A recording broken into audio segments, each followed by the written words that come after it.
فردین هستم، البته امینشون. ما اینجاییم که هیچ کس تو این فضای ریدبال دروغ نبنده به شکمتون. ما اینجاییم تا دهنشون رو بساییم. شاخ مجازی اینجا شاخشو خورد میکنیم تو آستینش.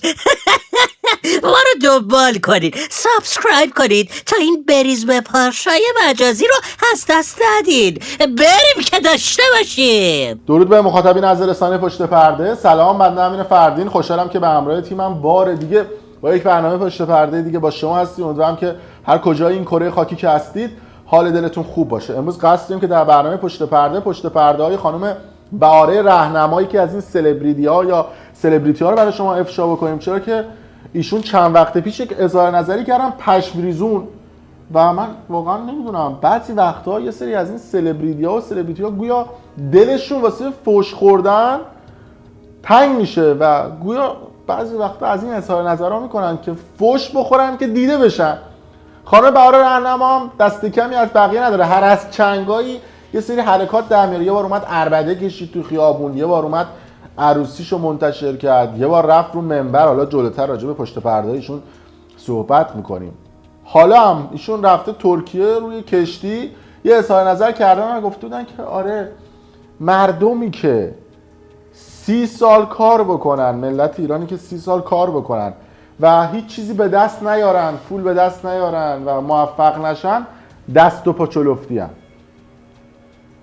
در صورتی که این اظهار نظرهای شما خانم بهاره رهنما واسه مردم سوئیس و آلمان و هلند و بلژیک و کانادا و استرالیا باید صدق بکنه، نه مردم ایران با این سیستم فشل مدیریتی. گویا شما دستای پینه بسته کارگرها رو تو ایران ندیدید که 30 سال زحمت میکشن و هنوز که هنوزه خرج نون شبشونن. گویا شما هنوز معلم‌ها و کارمندها و کارگرها رو تو ایران ندیدید که 8شون گروه نوعشونه. شما البته سلبریتید، خدمات زیادی رو ارائه کردید، اکثرتون به این تهیه کننده ها و کارگردان ها معلوم شما مشکلی ندارید. پس از دید شما بقیه دست چلفتیان چون نمیتونن تو ایران به یک جایگاهی برسن. شماها خوبید. بریم این صحبتاشو ببینیم.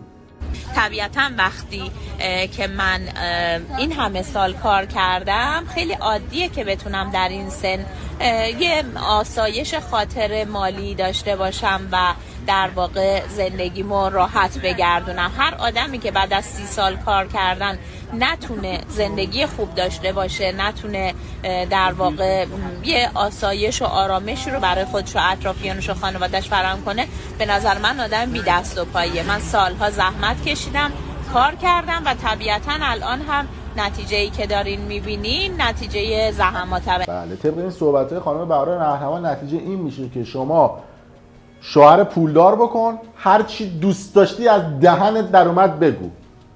یعنی سطح سواد و شعور این سلبریتی‌ها و سلبریتی‌های توی ایران رو ببینید. حتی همشون نه بعضیاشون.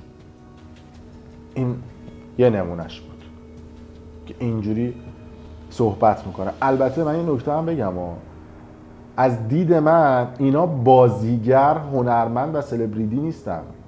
اینا شاخهای مجازی هن. البته 100 رحمت به شاخهای مجازی، حداقل یه ترکیبی، یه انوگویی، یه رلی، یه دعوای ساختگی، یه هیجانی لایو میان به مردم میدن.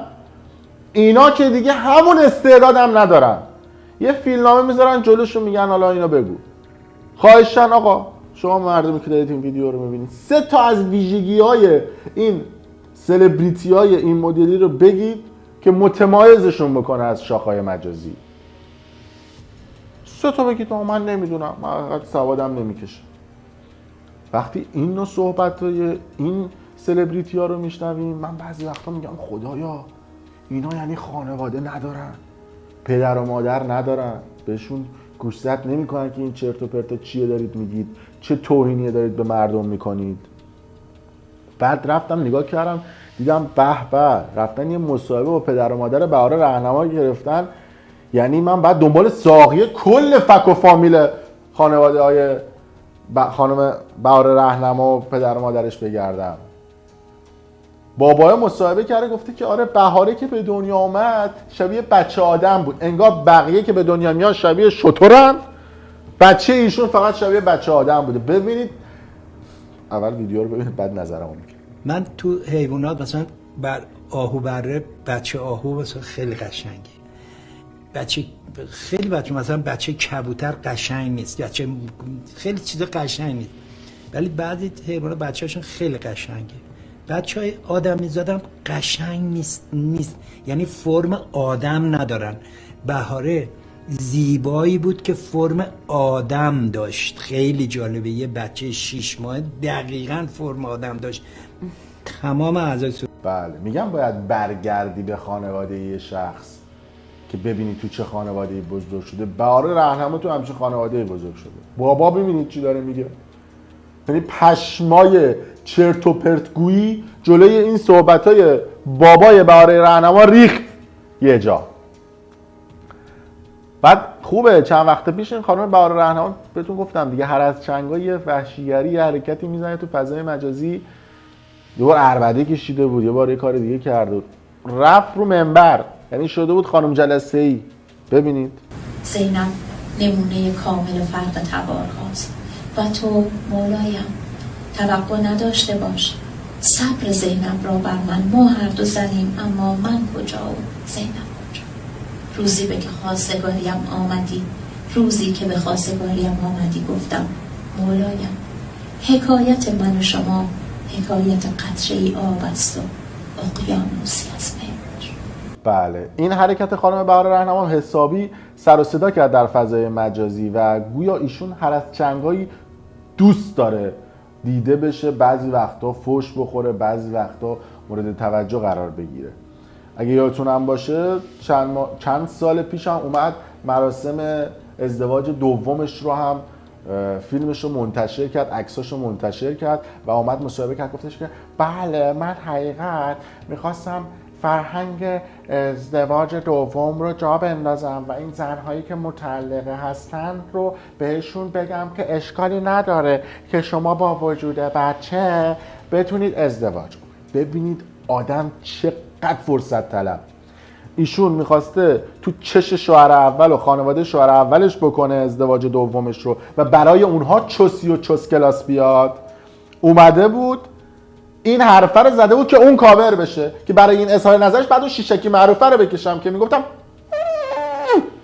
به این اظهار نظرت. دوست داره ایشون دیگه. هرچند این شعار دومی هم که کرده بود شبیه دیجی فسنقری همچین چیزی هم بود، آقای امیر خسرو عباسی.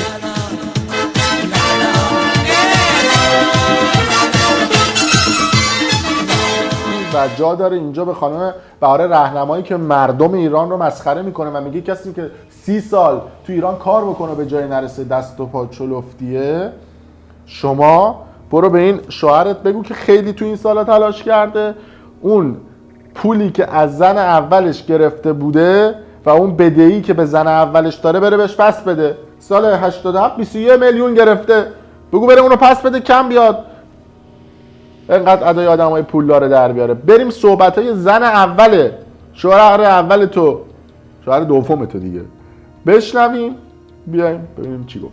من مادر انیس عباسی هستم. زمانی که انیس خانم 4 ماهش بود پدرش به دلیل گرفتن یه منزل مسکونی از حالا جایی که منزل پدرم بود رفتن که این منزل مسکونی جدا بر ما تهیه کنن برن و برنگشت. قاضی غیابی طلاق ما رو صادر کرد بخاطر اینکه 3 سال بود خبری از پدرش نبود. ایشون زمانی که سال 87 رفتن یه مقدار زیادی در واقع به خانواده من بدهکار بودن زمانی که رفتن. بعد اون زمان حدود 21 میلیون تومان. بله صحبت‌های زن اول شوهر دوم خانم بهاره رهنما رو هم شنیدید. لطفاً بردارین 21 میلیون این بنده خدا رو بده. کم رخ کار و چستی کار بیان. بله. این خانم بهاره رهنما میدونید دیگه 2-3 تا لیسانس و فوق لیسانس و دکترا اینا هم ماشاءالله نگم براتون داره. نمیدونم روانشناسی و حقوق و از این صحبت‌ها.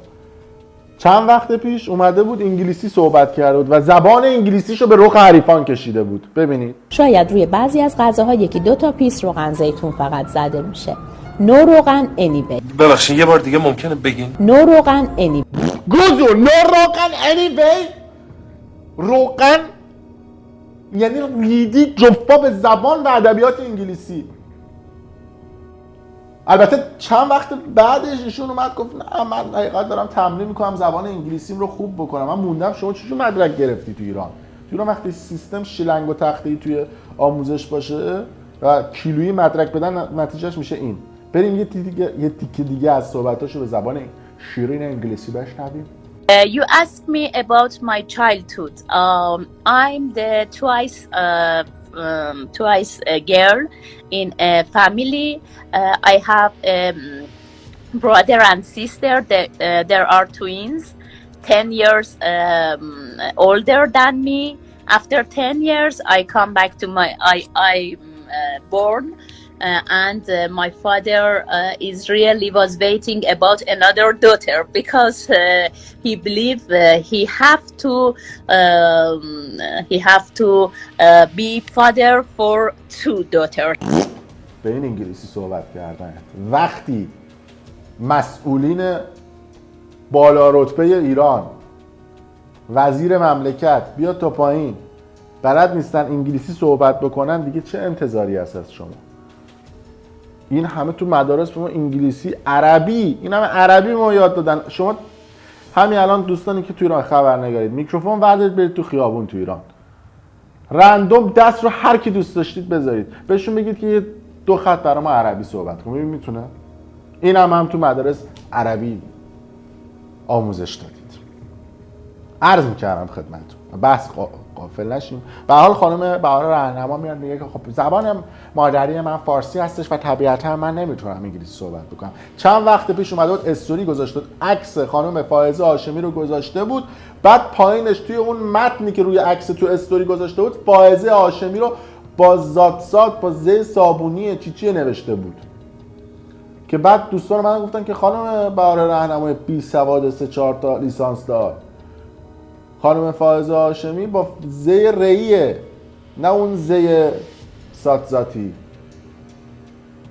بعد خانم بهار هم گفتش که نه در فرهنگ لغت هم آورده شده که فائزه با ذات یا همون ز صابونی اصطلاح خودمون کوچه بازاری درسته. برای اینکه یکم سواد علمی ایشون رو بالا ببریم کپی شناسنامه خانم فائزه هاشمی رو نشونتون میدم که ایشون خانم فائزه هاشمی بهرمانی البته هستن. شاید خیلی از دوستان میگن چرا فائزه هاشمی رفسنجانی نیستن. ایشون بهرمانی اگر اشتباه نکنم اسم روستای خانواده های رفسنجانی هستش که پسفند خانوادگی بچهای ایشون هستش. بعد خانم 2-3-4 تا لیسانس داره جلسه‌ای رو منبر برو هنوز هم بلد نیست فارسی هم بنویسه. حالا این خوبه ایشون اومدن از کتاب شعر خودشون هم رونمایی کردن. درد گرفت به خاطر شما سلبریتی ها ببینید تو سردرداری هم که نگیرم. عکس هم گرفته بود با کتابای شعر و جدیدن هم مد شده دیگه یه مش سوس شعر یه سری از این سلبریتی ها و سلبریتی ها میبافن میگن اینم کتاب شعر ما برای هواداران عزیزمون. و به فکر میروم که چطور آب شدن و لاغر شدنم را متوجه شدی و به رویم آوردی. اما از دوباره باید بگیرم. خب شعر خانم راهنما رو بخون. میفرمایند که نه دیگر زن باران نیستم. نه زن بارانم. گفت نیستم که نمیدونم اینجا نوشته نظرشون عوض شد. فکر میکنم تکذیب کردم هم. نقش اینتره ببین اینتر میذاری نظر. آها من اینتر نزدم. شاید به خاطر اونه. آره احسن. اجازه بدید من دوباره بخونم. ببین چون مخاطبای ما نمیبینن در واقع الان برگرده شما اینتر رو بزن. چشم حتما. به این کتاب شعرتون بریم ببینیم ایشون چه شعر و وری گفتن. چند تا از شعراشو جدا کردیم من که نفهمیدم حقیقت. ببینم شما فهمیدید چی گفتن. ببین گفته که ایمانم را حفظ میچسبیدم. من که نفهمیدم حقیقت. یعنی ایمانم را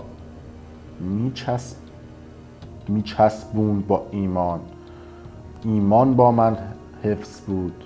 ایمان حفظ بود چجوری بچسبونه، یه همچین چیزی فکر کنم ترجمه بشه کرد، وگرنه چیز دیگه من حقیقت به ذهنم نمیرسه.